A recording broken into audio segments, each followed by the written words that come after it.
webinar is Environmental Sustainability, Creating Your Green Plan. Our speakers today are Mick Alban.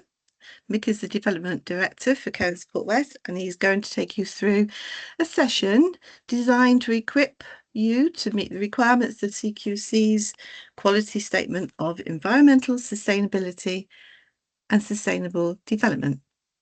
Then sharing expert insight into sustainable laundry processes, we have Jamie Barron and Hugh House from Gilman's, and also joining them is Charlie Robots from Mellin.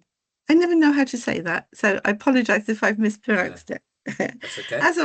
As always, we encourage you to ask questions, either to raise your hands or to type it into the chat, and we will ensure to cover if we can. No questions is a silly question, and the presenters will appreciate your input. So, without further ado, I'm going to stop talking and hand the virtual floor to our first presenter. Mick, the floor is yours. Thank you. Okay. Hi, Sue. Right. Hello. All right. Hello. Morning, everyone. Hello. Hi. Right. Okay. So let's. It's coming through. Yeah, it's coming through. I'm going to put it on slideshow. Okay. Yeah. Right. Nice to see you all. So I have been sort of asked to put something together. So I work both for Care and Support West, and I also work for a provider. So one of our jobs is to have a green plan. Back in the day, my first degree was in environmental biology, so I've got a bit of a sort of an ongoing interest and try to incorporate elements of this into my own individual life as well, or our own individual life. So I'm more than happy to share the presentation with people if it's helpful, but it'll probably have to be as PDF rather than as PowerPoint just because of the size of it. But I'm happy to do that. So I put some stuff together. I've done sort of different versions of this a couple of times. So just wanted to sort of happy for people to interrupt me to take questions, happy for people to disagree. That's all good. But I'm trying to take a sort of, if you like, a holistic approach to green planning. Okay, so in terms of my objectives, I just want to ready to do the objectives. So first thing I think is about helping raise awareness to the environmental impact of our businesses, but also our own personal environmental impact. So the other element of this is to help people to understand why becoming greener is so important. You know, at the moment it's sort of a bit of a nice to have. Ultimately, it's going to be a need to do. So that's an element of it. I wish to sort of engender some of that into the presentation. And then it's about, I mean, I can't remember exactly how you build it, Karen, but it's a practical session. So I'm going to go through a range of sort of considerations, if you like, and I'm more than happy to share like a green planning template, which people can actually use to sort of develop their own practice. And that template is designed to be educational, comprehensive, and realistic, because I know what it's like as a provider, and I know there's a lot of sort of, if you like, green technologies out there, all of which, you know, can come at a significant cost, particularly if you're putting heat pumps in or banks of solar panels and those sorts of things. So what I'm trying to do is to work through becoming greener on a very practical and at times very low cost way. So I won't go on about the environmental legislation particularly, but there is environmental legislation that sort of provides a backdrop. The Environmental Protection Act is part of that back in 1990. The Climate Change Act in 2008. And the most recent, the Environment Act in 2021. So that's legally binding targets for environmental improvement, including the halting the decline of species, improving air and water quality, and restoring natural habitats. So that, if you like, is the sort of legislative backdrop.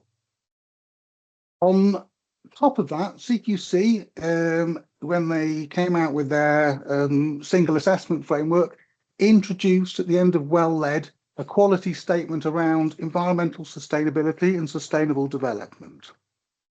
I think what their requirement is for providers to understand any negative impact of their activities on the environment and to strive to make a positive contribution in reducing it and supporting people to do the same. Okay, so I would have taken that from the quality statement. Now, I don't know how much CQC are focusing on this. I know, they've got a number of quality statements, and some of them they pay particular heed to, and others not so much. So as it stands, I've not heard a lot about CQC sort of spending a lot of time on this, but my personal point of view is it is in there, and actually that the stakes are really high, and given the current trajectory, it actually makes sense, CQC or not, for us as providers to make our businesses as ecologically sustainable as possible. So in terms of what I'd like to talk about and focus on, I want to talk about energy supply and energy efficiency. I then want to touch on water conservation, reduce, reuse, recycle, conscious consumption. That's a particular favourite of mine. Food supply, digital transformation, transport, and encouraging biodiversity. Okay, I've got about sort of 50 odd minutes. So in that time, I shall talk through those and hopefully just walk through the actual green planning template as well. So one of the things in terms of this, I'm sort of bringing this stuff to the table, but I would absolutely encourage you to do your own research. So don't necessarily, I'm giving you a guide, but don't necessarily take my word for it. There's plenty of information out there in relation to the predicament we face and how to go greener. Just a basic sort of definition thing between an environmental footprint. So we need to look at not only our carbon footprint, a lot of, there's a talk about net zero and going carbon neutral and but also there's an environmental footprint, which is sort of, goes beyond that. So, that could be the impact on soil degradation. That could be impact on, microplastics in the seas and the impact on the sort of oceanic food chain. And it could be, so there's a number of different elements to an environmental footprint which are over and above a carbon footprint.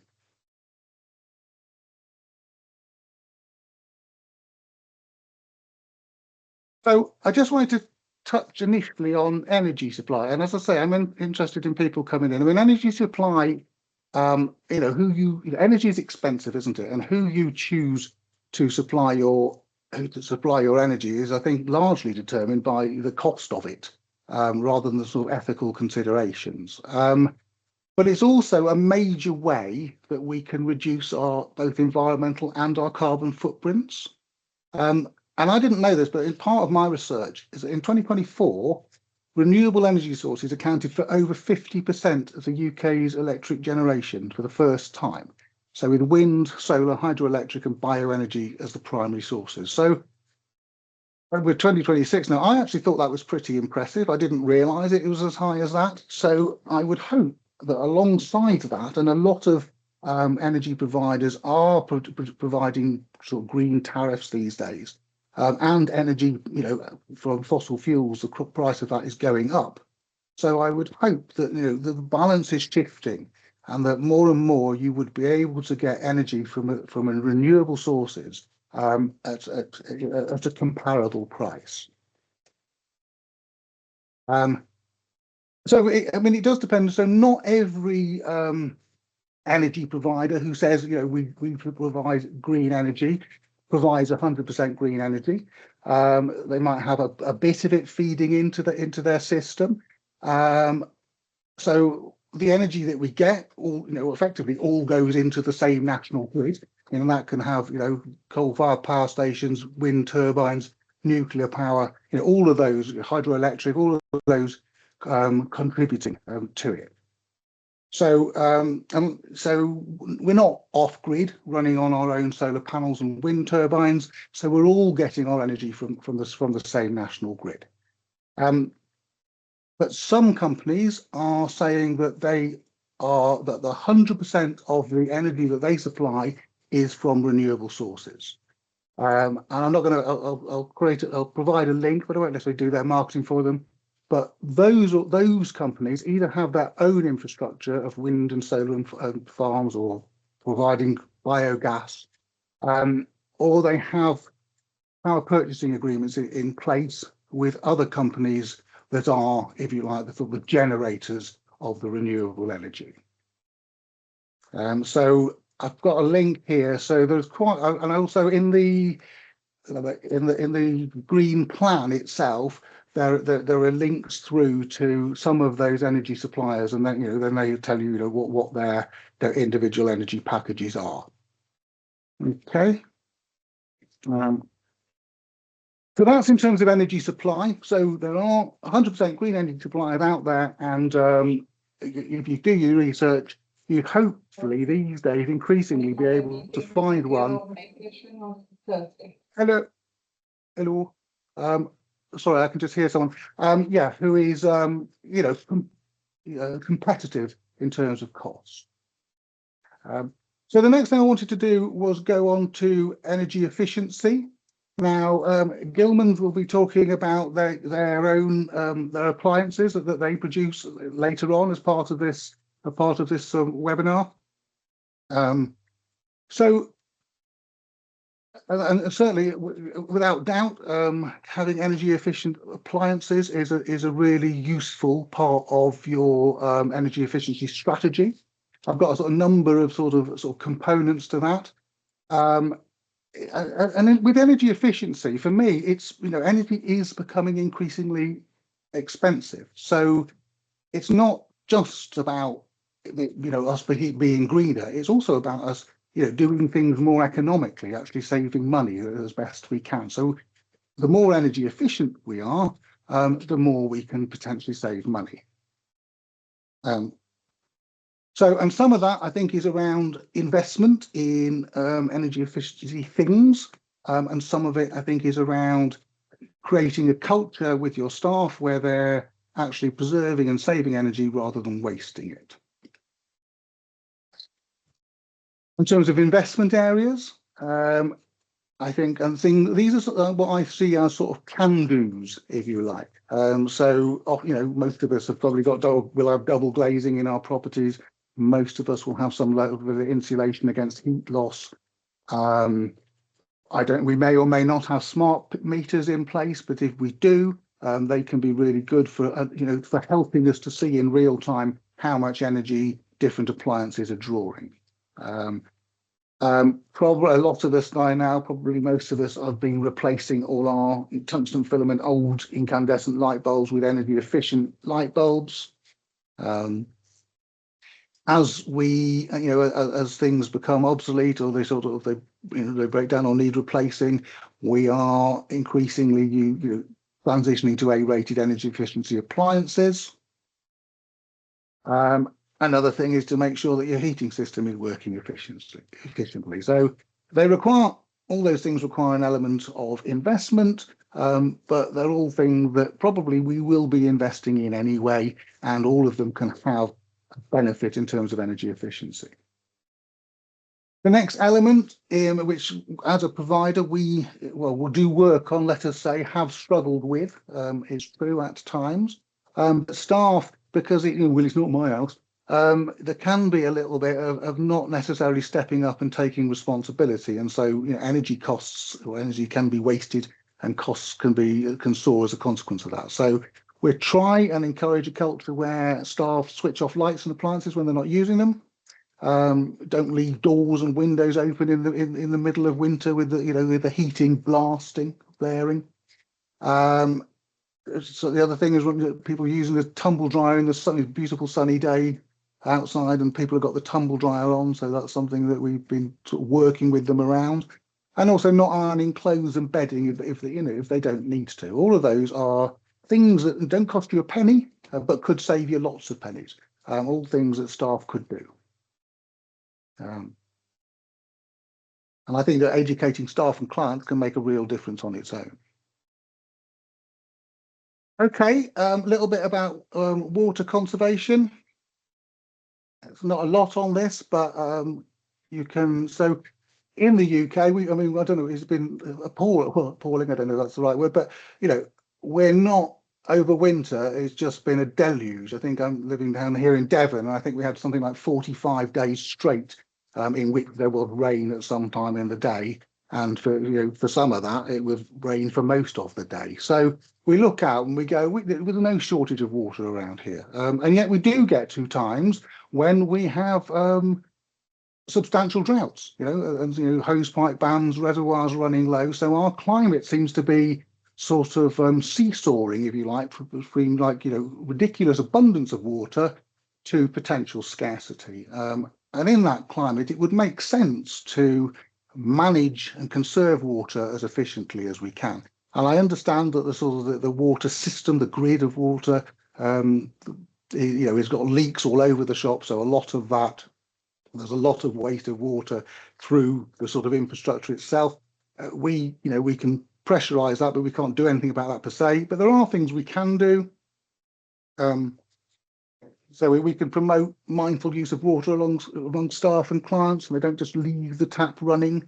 I don't know if your services are on water meters, but in that way, how much you use determines, how much you pay, and it's quite a good way of focusing the mind. You can fit sort of low flow attachments to showers and toilets and things like that to minimize water waste. And if you've got leaks in your property or in your system, then fixing those promptly can help make sure you don't waste water. Okay, that's all I want to say about water conservation. So I wanted to move on to the sort of reduce, reuse, recycle adage. So that comes from sort of waste management. And the order of those three things is important, because the first thing you need to be doing is reducing your use of things, not using things if you don't need them.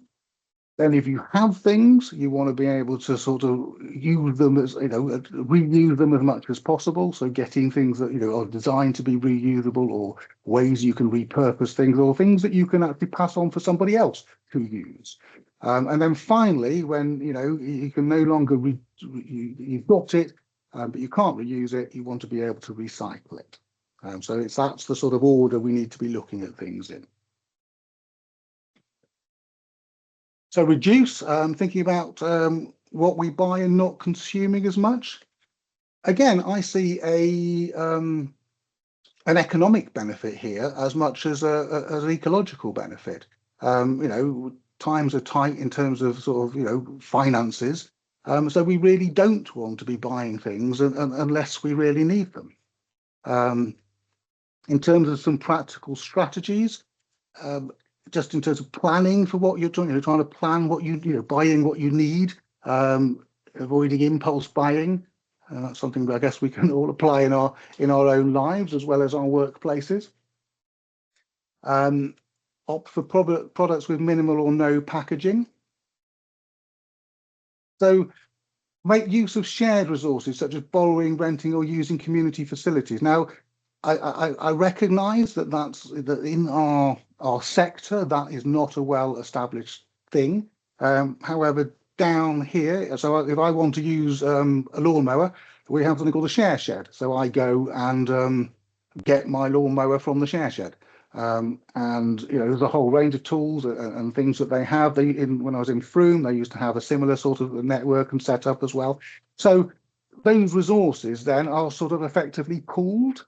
So not everybody has to have a lawnmower. There can be 3 lawnmowers, and they can be sort of leased out to the community as and when people want it. So again, that's reducing resources in order to produce those things. Maintaining and repairing items to extend their lifespan. I think that's another thing that we have a bit of a throwaway culture in this country, and I think there needs to be more pressure that's not acceptable. We're not going to buy throwaway products. We will buy products, but they need to be repairable. And yeah, by doing that, then you're not having to buy a new one.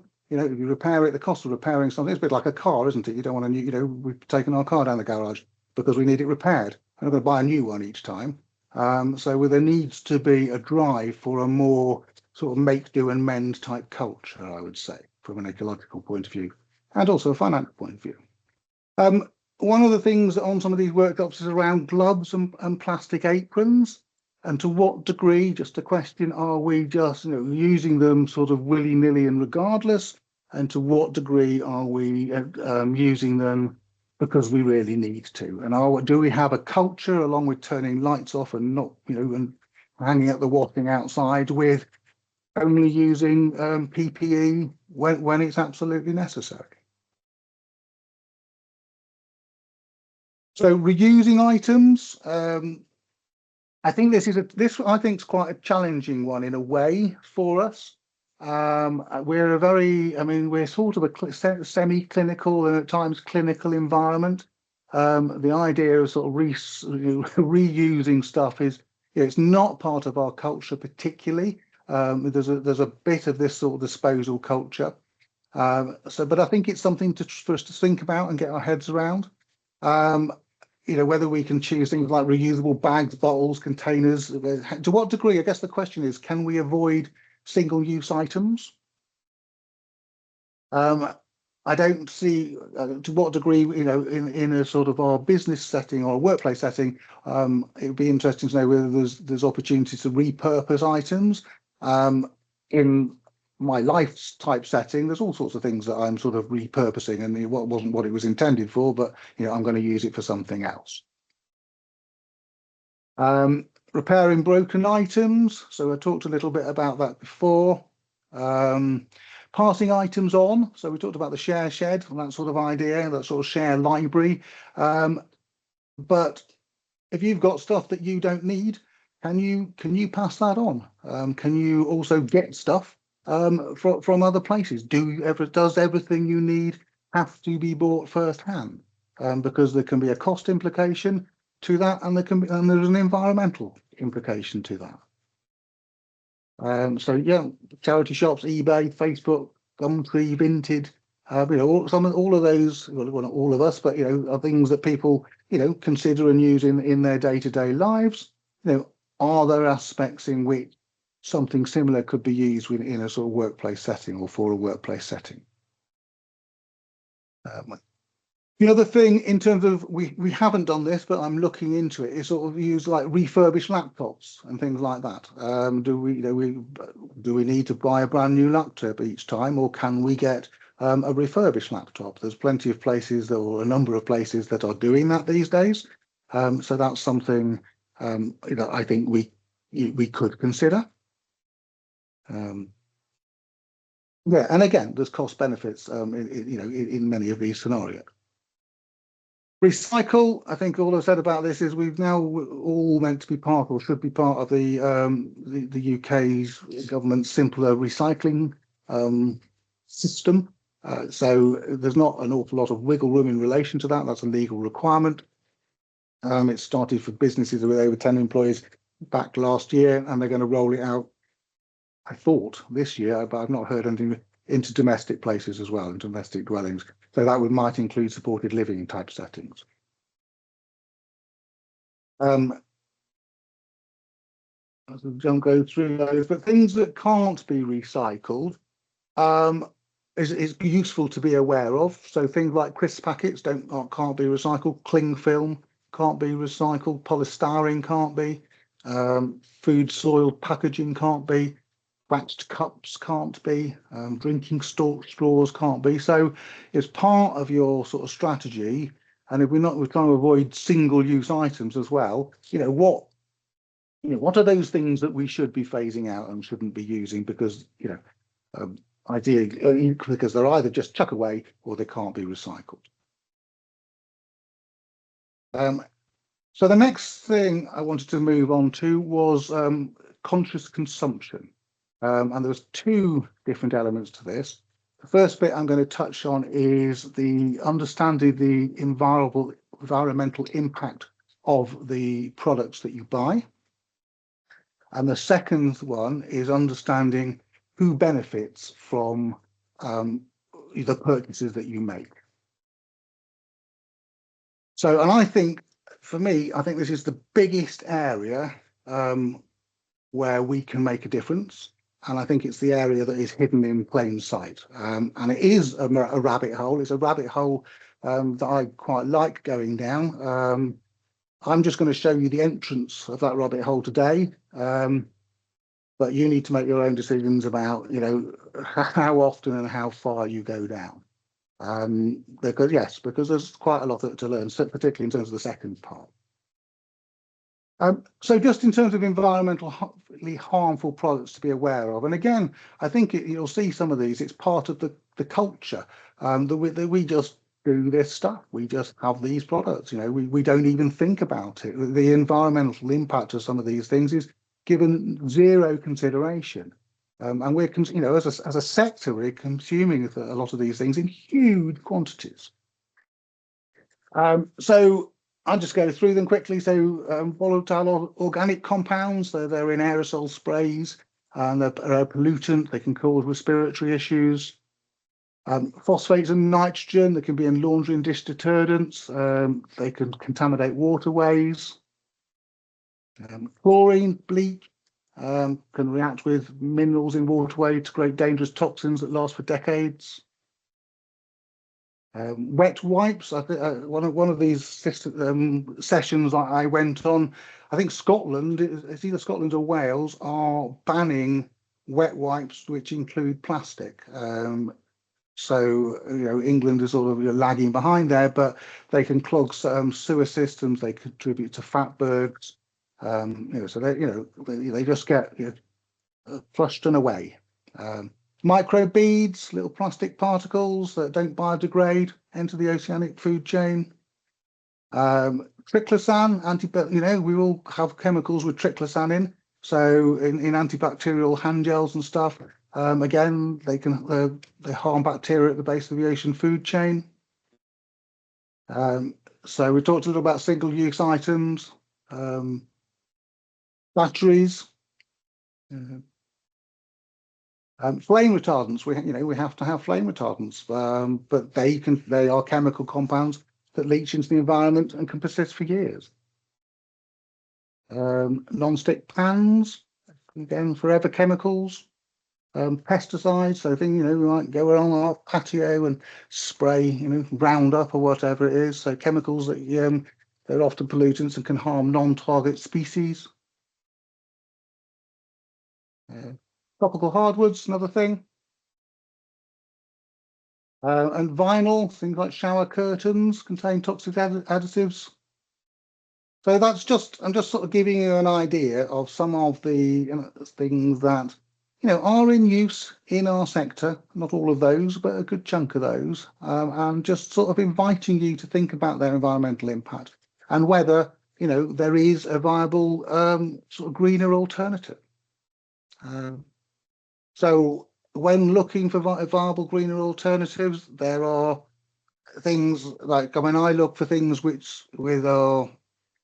concentrate, the stuff around not shipping loads of water around. So some products these days are basically you have to add water to them to get them to become active again, because if you're carting loads of water around the place and you're shipping that or driving it in lorry, then there's a cost associated with that. More and more things are coming in little packets which can just be posted to you. So the other side was, so we talked a little bit about the impact of the household agents that you use, the environmental impact. And the next bit, and this is the rabbit hole that I like to go down, is who owns all the products that you buy? And when I go into Sainsbury's or wherever I go into a supermarket, there just seems to be a vast array of products available to me. And you think, gosh, there's got to be hundreds of organisations, providing this stuff. No, there's not. Most of the products, I think it's something like 70–80% of the products in our supermarkets, on our supermarket shelves, are owned by the same companies. So what has happened over time, is that the companies effectively, they buy each other out, they merge, they consolidate. So we've got, and it's not just the supermarket, but I'm using the supermarket example, but more and more of the British retail sector is owned by less and less dominant players. So that's something again where I think we can. That has massive environmental implications, and it is something that we collectively would probably have the most power to do something about. So, and I said, yeah, so don't take my word for it. So I genuinely mean that they're very, very proud of their market share. If you go on to these are their websites, not mine, and they tell you how many products they've got, what a range of products they've got. And it's interesting, it is a rabbit hole, but it's interesting to see.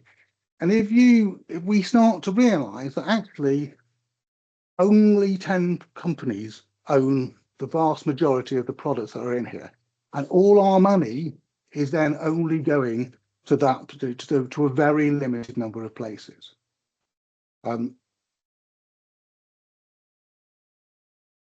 Yes, and then if you want to go further down that rabbit hole, this is where I take myself, but I'm not necessarily suggesting. But so we go back to I don't know, let's say Nestle, Unilever, Mondelez.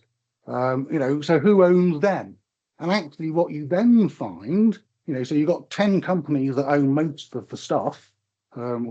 You've got a handful of organisations, mega corporations that own those 10 companies. So don't take my word for it. Have a look. That is how the retail sector, not only in the UK, globally, it has become structured.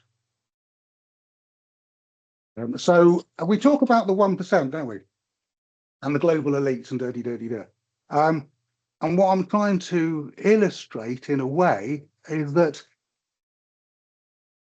by our purchasing, by our just going into Sainsbury's and whatever, and I'm as guilty as anybody else, and buying these things, and there's only 10 companies, really, a few more, but it's a limited number of companies where all our money is going.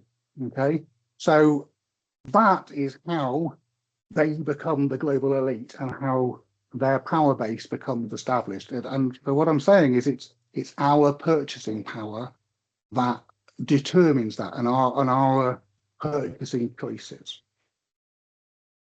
So the environmental consequences of that. So they're interested in profitability, efficiency, those sorts of things. They dividends for shareholders. So they're effectively driving the system. As a consequence, they have high carbon footprints. Their activities result in resource depletion. They're into their generating, driving sort of over extraction. It's all about making money. Whether it's the use of raw materials, whether it's unsustainable land use, putting pressure on natural resources and ecosystems. Race generation, so this sort of tuck away culture, you'll go, I'll get a new one, right, let's take that down the tip, this sort of thing. So they're less interested in that end. They're interested in the new shiny thing that you buy. It lasts for a while. It's designed to die. It gets chunked out. You create another. You go and buy another thing. In this process, there's a loss of diversity, whether that's through agricultural operations or industrial operations. With that, so there's habitat destruction. Part of that, they're sort of, if they're growing sort of crops, often they're growing them in huge sort of monocultures, and that again is sort of reducing the biodiversity. Encouraging our level of consumption or an over level of consumption. Water pollution and soil degradation, so they're all associated with some of the production activities. Energy overuse. So those are the sort of the key ones, because they're just trying to keep this system going due to its profitability for them. So when considering whether or not your purchase is environmentally sustainable, I think we should be asking ourselves two questions. Who owns the company or the brand we're purchasing? and what are their environmental credentials. And I think I put here, these understandings probably provide you with the best opportunity to use your purchasing power to vote for and shape a more environmentally sustainable world.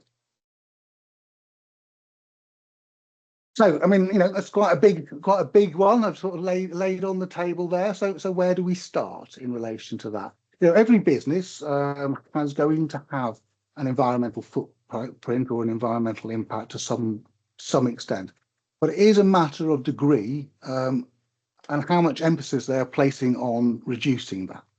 Again, it's a rabbit hole, and again, I'd encourage you to do your own research. And also, when you look at the sort of environmental credentials of organisations, that quite often that's wrapped up with sort of social justice credentials. So whether there's child labour or sweatshops or, you know, low wages or safe working conditions. So when you start looking into, if you like, ethical consumerism, which is what this is, it's not just about the environmental impact, it's about the socio-economic impact on people as well.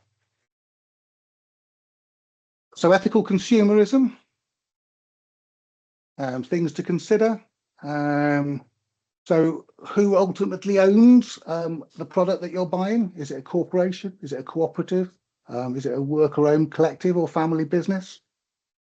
Do they have environmental stewardship commitments?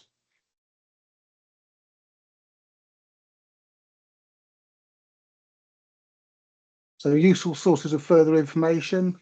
Ethical Consumer is a good starting point.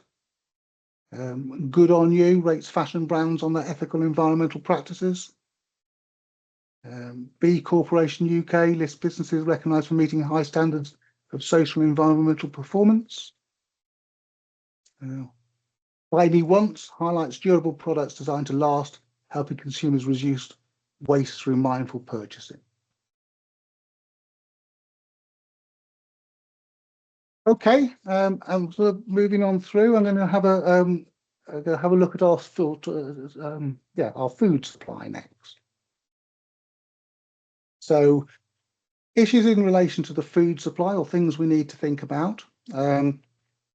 So I don't think we can give proper consideration to our environmental impact unless we consider our food supply and where we're sourcing our food from. I'm not making the moral case for consuming plant-based rather than animal-based foods. Just so I'm clear, I eat meat, but I am from an environmental perspective. It's very clear, and there's consistent studies showing that meat production is significantly more environmentally destructive than plant-based alternatives. And the key metrics they use are greenhouse gas emissions, land use, and water use. So in terms of greenhouse gas emissions, meat and dairy are a major source of global greenhouse gases. Cows and sheep are ruminants, so they have these four stomachs, and they produce methane as a consequence of the digestive process, and that is a significantly more potent greenhouse gas than CO2, which is the main one we think in terms of. Switching from a high meat diet to a vegan one can reduce your diet-related emissions by 75%. So I'm not suggesting that everybody drops meat and goes vegan at all. One of the things apparently they do in some of the hospitals in Holland is they have something called a meat-free Monday. So this came up on one of these sort of sessions I was talking, which I thought was quite a nice. I mean, it took a bit of introducing, let us say, but that's not throwing the baby out with the bathwater, but it is trying to tackle the environmental impact in a sort of a staged way, step-by-step way, and sort of raising people's awareness to it. And also sort of in terms of energy conversion. So if we plant some carrots and eat them directly, then that's quite an efficient way of sort of getting plant material into Whereas if we are growing vast quantities of crops in order for animals to eat and then for us to eat, then that's a far less efficient use of the land.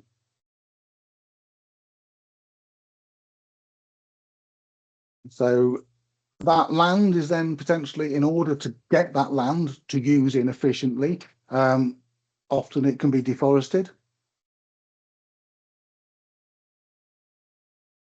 But here, the production of beef or lamb can require 50 to 100 times more land per gram of protein than plant-based alternatives like peas or tofu. So in terms of water use and pollution, so all agriculture requires water, and most agriculture, not all agriculture, but arable agriculture as well as sort of livestock agriculture can be polluting. But we've got here for 1 kilogram of beef requires more than 2,400 gallons of water, whereas 1 kilogram of tofu requires 244 gallons. Okay, so both of them require water, but the beef production requires 10 times the amount of water. So you've got runoff from animal manures, fertilizers introduced into the water systems. That causes algal blooms, that harms aquatic life, that kills rivers, those sorts of things, affects water quality. And you do get that with non-organic arable agriculture as well, but it is less. So the other thing, in terms of sort of the environmental impact, I think I might have a second thing for here. So the degrees of it varies. So 1,000 sheep, because they're ruminants, because they produce the methane, have the highest level of environmental impact. Beef and lamb. Pork and poultry, it's less. They don't produce methane, but they still require cropland for feed, rather than it being grown directly for human consumption. Fish is on a par to poultry, although there are a whole range of other issues in terms of fishing if it's not sustainably sourced.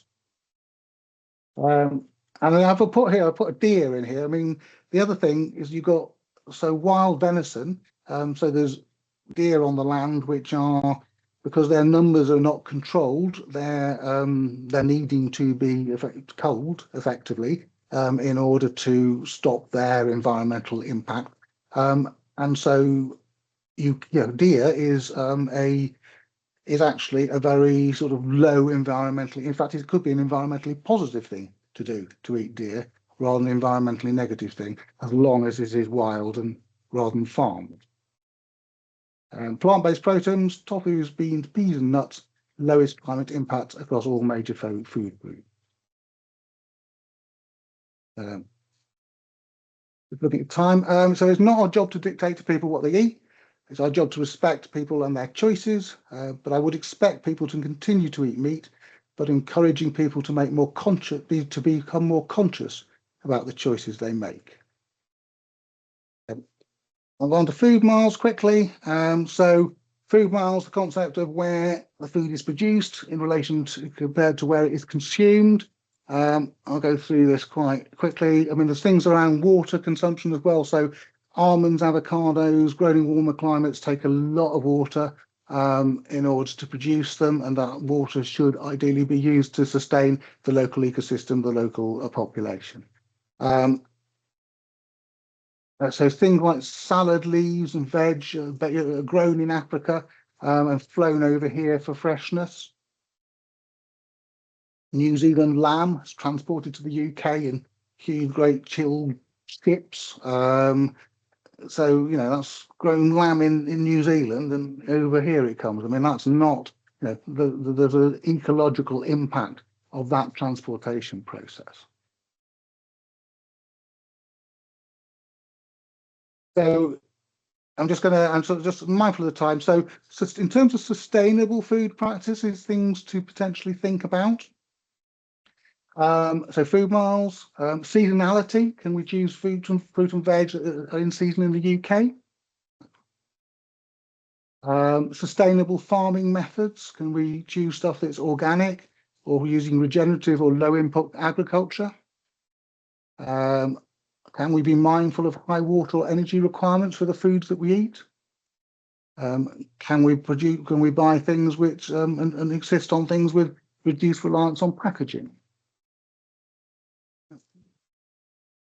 In the process, are we able to support local and small producers?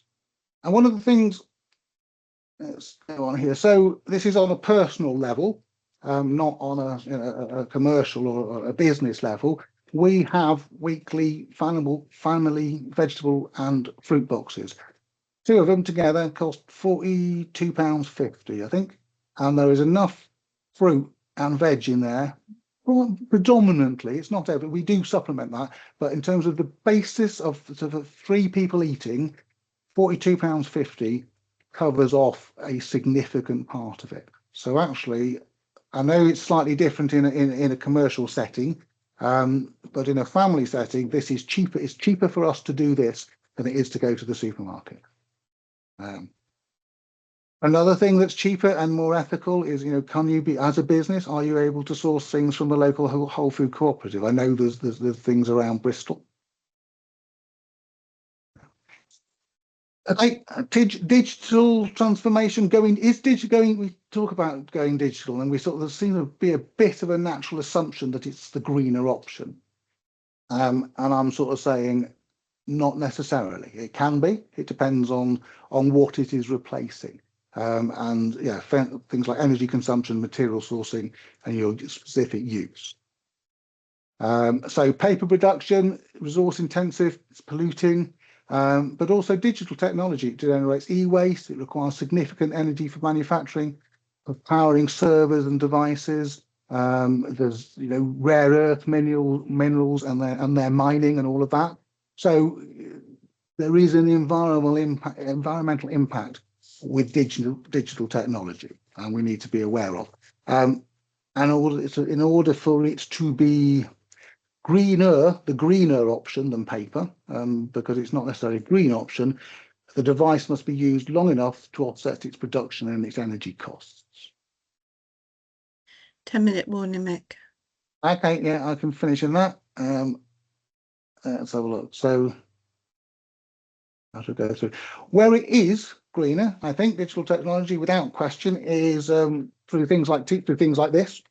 Prime example: if we all had to jump in our cars and go to some central point, then we would be using far more energy than we're using having this virtual Teams call. Transport. So I think this is a challenge for us. It's really difficult. We're so reliant on our own personal transport these days. So I don't have any magic bullet in relation to this, but just some thoughts. So we need to travel to and from work early in the morning, late at night, weathers. So we just become dependent on many of us on our own transport. So it depends on where your service is located, on where they could get to it. By public transport, dom care staff, would they be able to travel from client to client without access to a vehicle? So I think it's difficult. I totally do. My thoughts are just in terms of the sort of environmental impact, something to consider. Walking and cycling have the lowest environmental impact. In there, I put next, I haven't put it in here, but I would put things like e-scooters and e-bikes, particularly if they're powered through renewable energy supplies. So they have a greater environmental impact than walking and cycling, but they're probably the next one up. Public transport, when it's well utilised, it can be relatively efficient. Car sharing and lift sharing, I mean, it's difficult scenarios, but where you can, should you? I guess would be my thing, but I know, the circumstances are not ideal for that often. If you've got a private electric vehicle, it's better than a petrol or diesel vehicle. But, you know, its electricity also could come from a coal-fired power station or come from a nuclear power plant. So, you know, it's not exactly, it would have to be empowered entirely by renewables to have the lowest impact. So the last thing here is biodiversity. So encouraging biodiversity. So it depends on, you know, whether you've got gardens or grounds. I think that will determine the degree to which you can, you know, help biodiversity. Things that you could do in order to do that: introduce native plant species, create wildflower meadows, rather than just having lawns. Installing things like bird feeders and insect hotels to attract wildlife. Because if you get get the insects in, then you get the birds in. You know, so it all sort of builds up. Yeah, so log piles for undisturbed corners, shelter for slow worms, hedgehogs, and other small mammals. Different habitats such as ponds, shrubbery, long grass areas present. Yeah, so there's those different little ecosystems will encourage different species to habit there. So yeah, so making sure that when you cut your lawn, you know, what was it, no mow May or something like that, where, you know, people were cutting their lawn, but, you know, there's times of the year where the insects are dependent on the flowers, and often those flowers like dandelions are on your lawn, and you cut them down, you're denying, you know, some of your insects like bees and pollinators, you know, a key source of food. So something to think about when you cut your hedges, or that, you know, are the birds nesting in the hedges, those sorts of things, and not using harmful chemicals such as pesticides or herbicides. So in conclusion, becoming greener, there are clearly challenges with becoming more environmentally responsible, but much of it is about educating ourselves and changing our attitudes and behaviours rather than needing to spend lots more money. I thought there are any questions, but just whilst I use up my 10 minutes, I'm happy to share with you something else. So that I'm happy to share that presentation if it's helpful to anyone. That's great, Nick. Green. Hang on a Alicia's got her second. hand up. Oh, okay. All right. Bear with. And just let me just quickly show this. Can you see this? Yes. Right, so very quickly, so Green Plan template, I mean, this is the organisation I work for, but I can sort that out. Contents in it with links through to the different sections. So all the sections I've talked about, a few more, leadership and leadership's in there, monitoring and continuous improvement is in there as well. There's a number of appendices as well, so there's lots of information that's, you know, basically is useful and linked through to, but you don't want as part of the plan. So it's just I've appendicized it. So introduction, a bit around leadership and educational engagement. So I put some, you know, there's a number of questions. How are you going to do this? How are you going to do that sort of thing? Sourcing your energy supply. What have you done about that? Yes, a cost benefit analysis around greener technologies. Promoting energy efficiency. What are you doing? How can you do that given the appendix and the sort of suggestions? Water conservation, same. Reduce, reuse, recycle. You know, how are you going to reduce stuff, your use of stuff? How are you going to reuse things? What things are non-recyclable that you could phase out? Conscious consumption. So this is looking at all those environmentally harmful products. Is there an environmentally friendly alternative? Who owns the products you buy? What are we actively doing to understand the ownership of all the products we buy as a business? And what have we learned? What are we doing to ensure that the money we spend does not end up in the hands of mega corporations? Our food supply, digital transformation, I'm just going to get through to the end. Transport. So there's, the idea is that there's a little bit of text, a little bit of trying to sort of, you know, contextualize, if you like, and then there's a document that you complete in order to, and that is your green plan. That's so lovely. Anyway, I think that's probably me done. Thank you. Am I on? That's really Just about. Well done, Mick. That's really, really useful for anybody, and they can put it into their folder so that they can show CQC. That's really helpful to have. Alicia, you've got a question? Now, I was going to say, Mick, whether we can get these resources into the circle area for members so that they can access these resources. That'd be great. Yeah, we can. Yeah, that'd be great. Does anybody have any questions they'd like to ask Mick?